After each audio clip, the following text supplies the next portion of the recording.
2 Kings chapter 10. Now Ahab had 70 sons in Samaria. Jehu wrote letters and sent them to Samaria to the rulers of Jezreel, even the elders, and to those who brought up Ahab's sons, saying, Now, as soon as this letter comes to you, since your master's sons are with you, and you have chariots and horses, a fortified city also, and armor, select the best and fittest of your master's sons, set them on his father's throne, and fight for your master's house. But they were exceedingly afraid, and said, Behold, the 2 kings didn't stand before him. How then shall he stand? He who was over the household, and he who was over the city, the elders also, and those who raised the children, sent to Jehu, saying, We are your servants, and will do all that you ask us. We will not make any man king. You do that which is good in your eyes. Then he wrote a letter the second time to them, saying, If you are on my side, and if you will listen to my voice, take the heads of the men who are your master's sons, and come to me to Jezreel by tomorrow this time. Now the king's sons, being 70 persons, were with the great men of the city who brought them up. When the letter came to them, they took the king's sons and killed them, even 70 people, and put their heads in baskets and sent them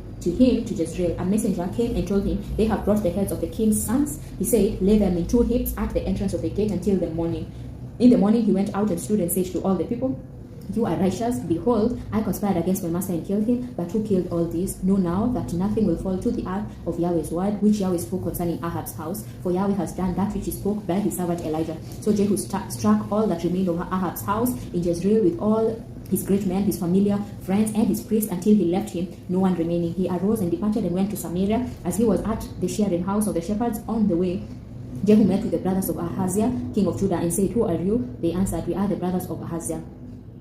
We are going down to greet the children of the king and the children of the queen. He said, Take them alive. They took them alive and killed them at the pit of the shearing house, even 42 men. He didn't leave any of them. When he had departed from there, he met Jehonadab, the son of Rechab, coming to meet him. He greeted him and said to him, Is your heart right, as my heart is with your heart?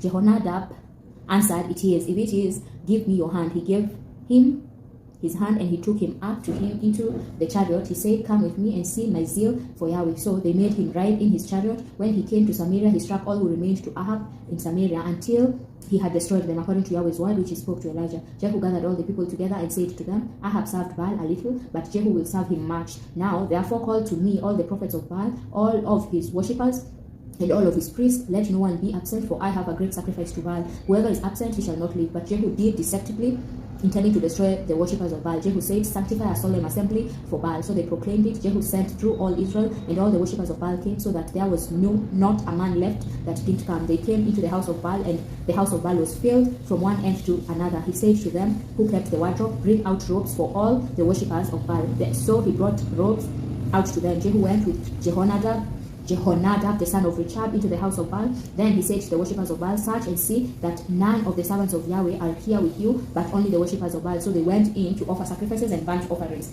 Now Jehu had appointed for himself 80 men outside, and said, If any of the men whom I bring into your hands escape, he who lets him go, his life shall be for the life of him. As soon as he had finished offering the burnt offering, Jehu said to the guard and the captains, Go in and kill them, let no one escape. So they struck them with the edge of the sword. The guard and the captains threw their bodies out and went to the inner shrine of the house of Baal. They brought out the pillars that were in the house of Baal and burnt them. They broke down the pillar of Baal and broke down the house of Baal, and made it a latrine to this day.